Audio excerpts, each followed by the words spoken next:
And that is Cindy Stokes, who is our showrunner, let's say. She's on the exhibition committee with Ari, who's manning the camera. And I haven't signed a model release, by the way, so don't even think about putting this on social. Anyway, welcome, come on in if you want. So our curator, Trisha Legasso Goldberg, isn't here right now, but she, I don't think so, right? No.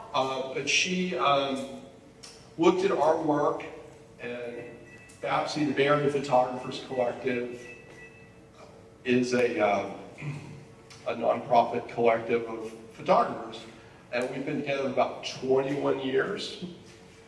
And we put on shows at least once a year in the Bay Area. It's our first time in Marin that I know of. And we got hooked up with this group called Samurai FOTO.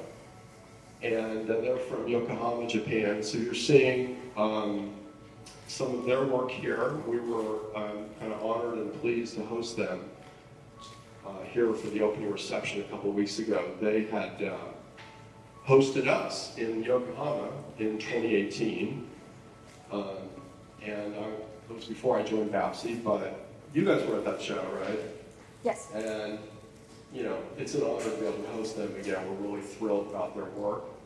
So just a brief word about Memento Mori, Memento Vivere.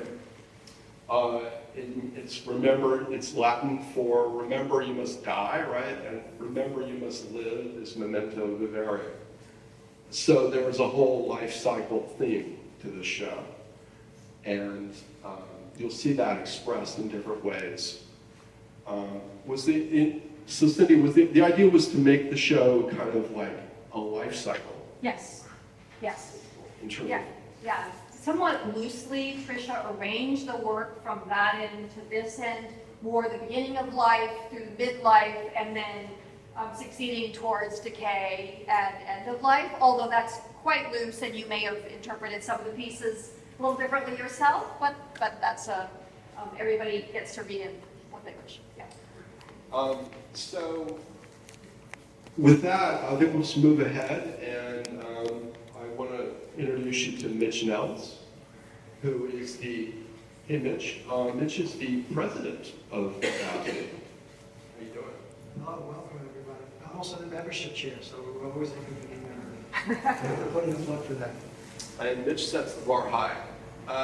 So Mitch, I'm just going to ask you a couple of questions. You want to point out your work? It's right here. These 4 images are mine. Does all this come from a series or several series? Like, can you tell us a bit about your work? Sure. These are from Bean Hollow State Park in the San Mateo coast, about a mile south of Pescadero.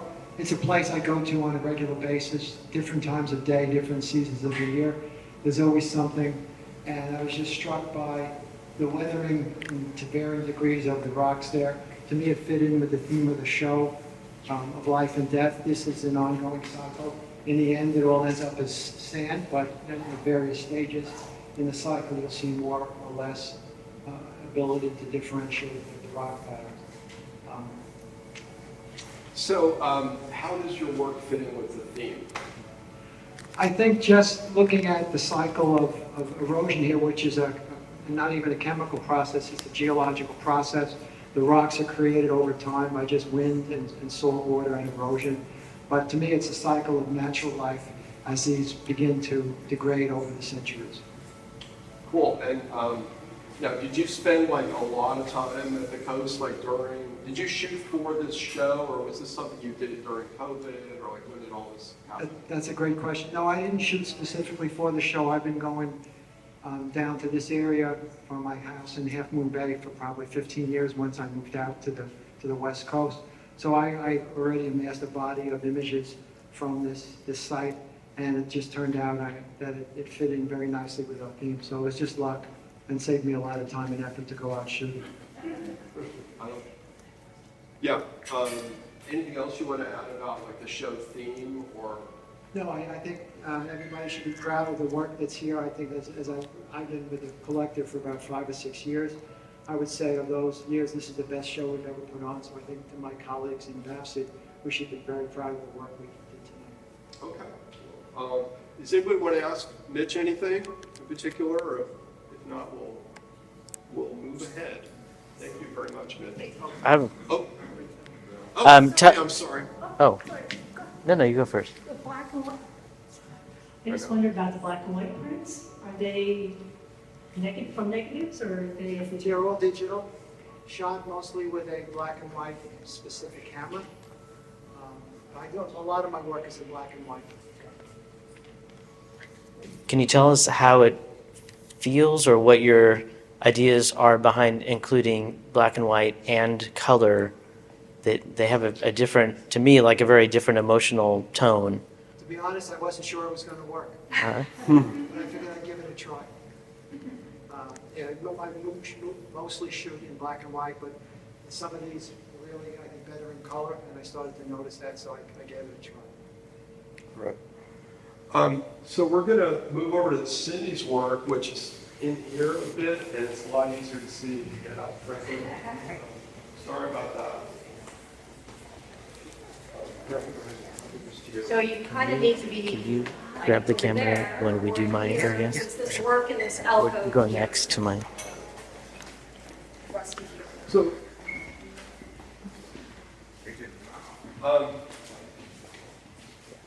Cindy, tell us about this. Tell us about your work and about the project. So as Rusty said, I'm Cindy Stokes, and the work is not the stuff that's behind here. It's these floating three-dimensional pieces hung in the alcove. And most of them have photographs printed on the paper and are then shaped. A couple of them I just left white. And this group of work I call Experimental Life. And the project is about the fact, for this exhibit, is about the idea that life has really been evolving since it arose in the first place, and it continues to evolve. And so all the ones that are printed with images, these are images of various plants, or in the case of this one, for instance, it's burned wood. So plants of various sorts, and then I've highly crumpled the paper and reshaped it into new forms as if life is continuing to evolve forward and past us. And I've been working on making three-dimensional forms from either plain paper or photographic prints for about 4 years, and I've kind of finally figured out how to do it and make them stable and be able to hang them in ways that are presentable to an audience and within the gallery. Can you speak to, just not to get too detailed, but just a little bit about these papers that you're using? Because I think people may be curious about that. You go ahead. Yeah, so like I said, it took me several years to figure out how to, what kinds of paper and so forth. These are all several different forms of Japanese washi, which is a paper. They're different forms of kojo, and they're different weights. So some of them are very, very lightweight. They almost float on air. If any of you are in the paper world, they're like down to 9 grams per square meter, and as much as I think 50 grams per square meter. And so they're quite lightweight papers. I crumple them linearly. They're flat when they start, just like any piece of paper. And just so you know, this started out like as a meter squared. And this, one of these smaller ones might have been about 15 by 15 inches to start with. And then I highly crumple them and shape them with the creases across the crumples. And then I tack them in various strategic places with thread so that they hold the 3D shape that I eventually shape them into. So that's the process. And I can create an infinite number of variations. Well, Cindy, again, was the showrunner here, and so she set this up. And I guess I want to ask you as well about your thoughts about how this sort of theme came together. And I don't want to, you have to give a short answer. How this theme came together, and then also what it was like getting our Japanese friends involved in the project. Yeah, since I'm speaking, this is a great time to do that, Rusty. So by saying I was the showrunner, I was the main organizer from the artist side. We have two collectives, the Bay Area Photo Collective and then Samurai Photo. They brought over 9 people in person, including the Ikebana artist whose work you see here, which they frequently collaborate with, so I hope you'll take a look at that. There's also an installation, a single vase installation she made over there that was made 2 weeks ago, and it's being allowed to die over time, sort of fits with the theme of the show. And anyway, it was really wonderful having them here, but it was quite an organizational feat. And then I worked with the curator, Tricia Lagasso-Goldberg, who came up with the theme. She took into account this venue being in the midst of a gardens, and always we have the cycle of life every year, at every moment in time. And then she also took into account the members' photography, because before we even submitted the work for this show, because of course she had to create a theme that could work for the two collectives' bodies of work, so we'd have something to show towards that theme. And I think it's fit very well in both instances, and it was a pleasure to work with both her and everybody in the collectives. Okay, awesome. Thank you. We're going to move on to Ari. Ari, hi. Please tell us about your project and how you sort of arrived at this type of installation, or why that's well suited for this. Yeah, so I started documenting these marks that tell us to stand 6 feet apart. That came out when the COVID pandemic started. I was documenting all kinds of changes in my neighborhood from COVID that blocked out storefronts and all these kind of things. And then I ended up just focusing on these marks, and I found that by focusing and getting really close to them, this level of abstraction opened up all these metaphorical ideas about the pandemic, about the marks, how they control us, how our lives changed in so many different ways.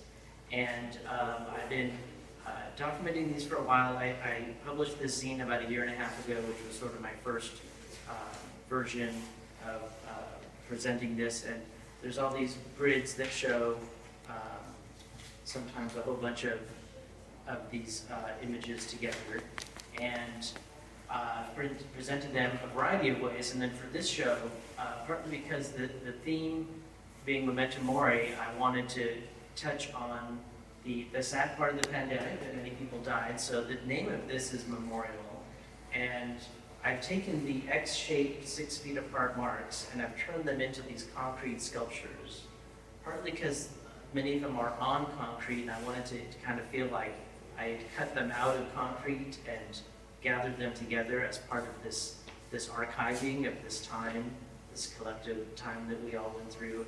And also because the X shapes kind of look like crosses, but kind of makes it look like gravestones. I also did this, this is another type of mark that was common to have 2 feet. This one, you can see some of them have Japanese text. My wife is Japanese, which is why one of the reasons I originally connected with this Japanese group. So I put these feet marks around here, and I wanted to create a space that kind of felt like a ritual space, almost like a Stonehenge or like a mandala or something like that, to just have all these different ways so it could feel like something that's a memorial to people who died in COVID. So let me pop in here with a question. To take this a slightly different direction, because I think you do know the Japanese group really well. Is there anything about how they've approached the show, what they contributed, that really stands out to you? Is there it's all nature. It's a lot of nature that we're seeing, obviously. But is there anything that you can sort of comment on about their approach, or what you've seen, or anything that you particularly like you think you want to highlight? Well, I love how the Samurai Photo Group, a lot of them are finding ways to incorporate traditional Japanese themes and materials in new modern ways. And photography, of course, is a relatively new thing compared to like the screens out there that have gold leaf on them that are in the middle of the space is a great example. It's a traditional Japanese screen that would be used in a traditional architecture or for a tea ceremony. And they're actually covered with gold leaf. And then in this case, the artist worked with a commercial signage printer that has white ink in it, and so it's printed directly on the gold leaf. So he's taken a traditional theme of the cherry blossoms, and he's produced them photographically. He's manipulated them and, you know, deleted the background, and then at a glance they kind of look like that can be really traditional. And he worked with a craftsman, the last group of craftsmen in Tokyo anyway, who make these traditional screens. So, and then a number of other artists also work with the handmade papers and incorporate these traditional themes, including the collage photograph that's hanging in with the ikebana. That's some famous Japanese prints that they've then recreated. You can see some of the original, and they've recreated the shapes of the print using their own group photographs. So anyway, a little bit of new, a little bit old. Awesome, thank you. John Martin, I would love to show your work. So John has a couple of pieces in here in the corner. And then John also has some work on the other side, so we're gonna go to John now, and then we go to John later. Yeah, double John. So tell us about this part of your project. And Yeah, this one here was the, this was the, what was interesting is this was the end of the show, so this is the memento mori part. You know, remember that you must die. So, what I've been doing a series of country graveyards. I like these graveyards, but what I particularly am interested in is these forgotten graves. I look around these graveyards for the artifacts that people leave, and I'm fascinated by what happens. I look at graveyards and I look at that stuff and I realize that when somebody dies, you know, their loved ones and friends, they leave things for them, you know, but then, you know, they themselves, they leave, you know, either they move away or they themselves die. So that brings you back to the theme of the show here, so that they're going to go at some point or another. So once the people are gone, nobody can care for their graves anymore, and then nature takes over. So I go back to these graveyards. It's a continuing project. I like to see what nature is going to do. Nature basically is taking over and carrying these projects. And here, I was attracted to the Buddha statue because, you know, I'm a Buddhist, and there's the practice, we talk a lot about impermanence. You know, nothing lasts forever. So, you know, you're gonna die. That's part of, you know, impermanence. Everything changes, mountains, trees, everything. So anyway, same thing here.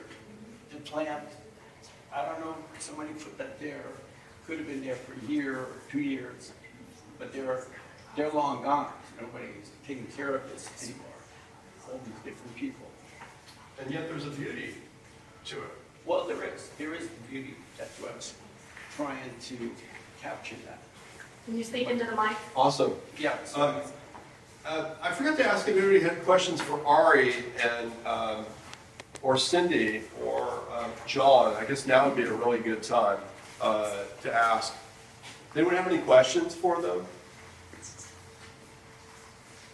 Okay. Anything else you want to add, John? No, Because we're going to hear from you again. Yeah. In just a minute. The other part is at the beginning of the show, and that's the memento veri. Okay. That'll be good to end on a lighter note. I know, like, you know what? Remember, none of us live. Yeah, so I'm sorry about that. Okay. So Ingo's work is right through here.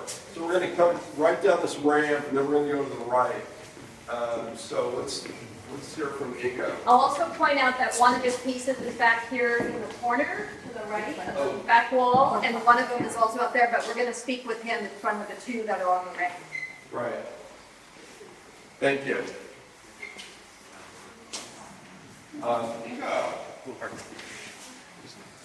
So please tell us about your project and your work and how this kind of fits in with the theme. Yeah, my images are from a series, Melancholic, which I put together during the lockdowns. Many of the images were actually taken during that time. Some were reprocessed to basically have this melancholic atmosphere and feeling be pronounced. These are maybe the most typical because they are from the coast. I walk along the coast very, very often and just have my camera with me. And what you see, these are after or during storms. So it comes to basically what we just had last night, I guess. Yeah, that's about it. So is there a kind of a life cycle to what you see on the coast as you're walking around? Less of the cycle, the images, at least many of the images, they structure more pronounced. Very often the color can distract from and also this topic. Just I thought this is basically needs to be in black and white. But I also do color images. I do regularly calendars, and if I ask my wife, black and white is not a photograph, and it needs to be color. Are these really moody calendars? No, they are, more on the nice side. Although I got feedback, can you not make more colorful images, on the calendar? Got to listen to your audience. So okay, awesome. Any questions for Ingo or any other? All right, we're gonna move on over here. Chris. Yep. Can you grab a camera from Chris? Here you go. Thank you for coming around with us here.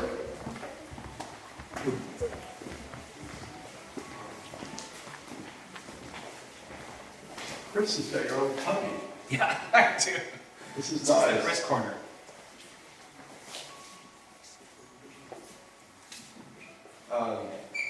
This is Chris Stevens, you, relatively new member. Yep, pretty new. Pretty Since new. August. Ingo also fairly new. So please tell us about your project and how you feel and how it relates to the theme and all that good stuff. Yeah, these images are from a series. I do kind of a broad range of genres of photography. I am a wildlife photographer. I also do a lot of street photography, landscapes. So I kind of was looking for some things that kind of fit all those things for me. This series is called City Angels and kind of focuses on the interplay of birds in urban environments. And with the theme being somewhat of a juxtaposition, yin-yang kind of thing with life and death, I feel like it kind of plays to that a little bit. The birds representing that, nature part, and the structure around them kind of representing what we do to the world, which can be beautiful and not at the same time. So, yeah. Cool. And then any other thoughts about the overall show theme or other work that you've seen here? Has it left an impression on you? Is there anything you want to comment on with regard to that? Yeah, I mean, what a great show to be my first show to be part of. To get to collaborate with the Japanese group who were here when we did our opening. So we got to do a potluck with them and get to know them, do a little print exchange. So that part's been really, really wonderful, and I'm kind of inspired by everything. I can't even pick a favorite. I love as I think it was talked about earlier, the process that a lot of the Japanese artists used in their printing, the papers, the way they hang it, and just I think the ones that the Miki I think did, the circles and the lines through them. Mariko. Mariko. Mariko. Those ones really, I think, out of everything, drew me in because of the unique element of it, and very graphic, and kind of the juxtapositioning that she has with us. Cool. Any questions for Chris? Melissa, you want to step in with some questions? No, you don't have to. I didn't mean to put you on the spot. I was just kind of joking. Uh-oh, I think I'm up next. Scary. I get to become Nancy. Uh-oh. I'm going to actually point out Melissa Kieser, who is, she's the director at the Harveyville Photo Center, and we hold our monthly peer review meetings there, so we appreciate the support that we get from you guys and having a collaboration with you. Thank you for coming today. That's what I meant to say. And you can ask questions too.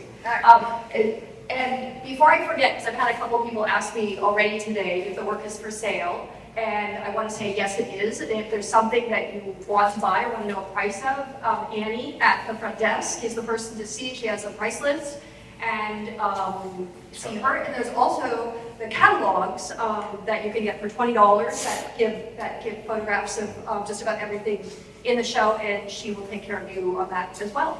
So that's my blatant capitalism to put in there, and we'll finish on an artistic note instead. So Rusty, these are your works, and they are. So can you tell us something about them and if they come from a series that you're working on and about that series? Great. This is work from a series I did recently called Unnatural World, and the theme of it is about how man impedes nature. And it was deemed to be like the most appropriate work that I have for this particular show. And I've been working on portraiture, kind of a community project in San Francisco. This, isn't about necessarily life or death in a direct sense, but it indirectly deals with how we're interfering with nature and in a myriad ways. And the series kind of looks at it in a variety of ways. It's all sort of conceptual, but there's somewhere like it's direct, where it's toxicity in the environment or it's man turning nature. And these particular ones that are really kind of conceptual, it's the idea of like we would just build something, some weird structure obscuring a beautiful view, in this case of Death Valley. And here I was in Capitol Reef with some friends who happened to be here, and I thought about how this beautiful rock might have been obscured by an abandoned vehicle. That just wouldn't surprise us to see that. It might surprise you to see it in a national park, but it wouldn't necessarily surprise you to see it somewhere in nature. And so that's kind of the themes that I was getting at. And since yours aren't, I call them direct single image photographs, can you say a little bit about the how of your process how you created these works? Because they're clearly not just straight. Really? Yeah, so thank you. Good question. So it's digital collage, and I consider it a form of storytelling. And so I will combine different elements, whether it's, it might be a relatively conventional landscape shot with, some urban textures, which is kind of central to my work, and then other types of textures you might encounter in an urban environment. So I've been combining these in my work now for about 4 years. And this was my version that was outside of cityscapes. And it's a project I did for about a year. And I'm still doing a bit of it when I have an opportunity, when I'm traveling. In this case, I went to a number of national parks. I went to the Sierras, I went to, I was in Utah, I was in Iceland, and a lot of the shots take place there, even in Italy recently. Thanks. Does anyone have any questions for Rusty? When you use the word collage, I know of collage in terms of cutting paper and putting things together, but I'm not quite sure I understand fully what collage in photography is. Well, it's, it's really just the digital version of it, so you're layering different Okay, photos so together. you print something and then print something on top of it. Yeah, it's not necessarily done with printing, it's done digitally. Digitally, Right, right, so okay. you use like Photoshop Okay, to layer Layers, things. Okay. layers, column.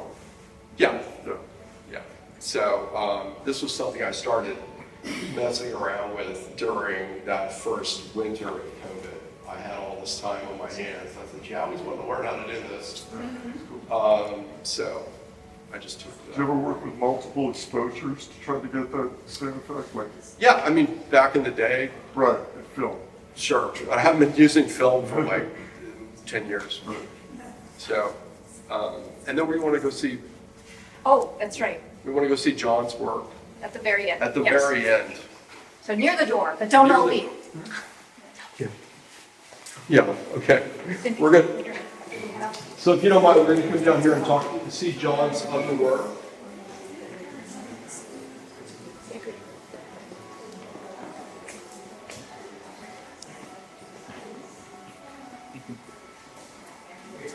So we're just gonna complete the cycle over here On a happier note. on a happier note. This is early spring. There's a grove of popular trees in Sonoma County. A very interesting place that I drive by quite frequently.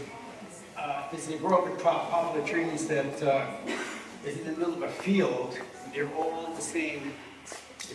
It's trees that have been planted about 30 or 40 years ago by the city of Santa Rosa. So they're all planted at the same time. And I've been going there for a couple of years because it's kind of fascinating to photograph a whole grove of trees with all the same, it's all planted in a row. But for the show, it represents the cycle of life. You know, it's spring, it's new growth, new life coming back. And we wanted to put it here for the start of the show, just to remember that, to remember to live. So, you know, we're all here, new leaves and the old trees in the background. And if you're interested, there's a big story about this grove of trees, but I won't get into that now. But anyway, this is it. It's the beginning. It's the cycle of life. It's spring. And that's how it all begins right there. Perfect. That's a perfect ending. Thank you, John. Any other questions? I mean, we're all going to be hanging out here for a while. You're very welcome to interact with any of us. Thank you for checking this out. Good job.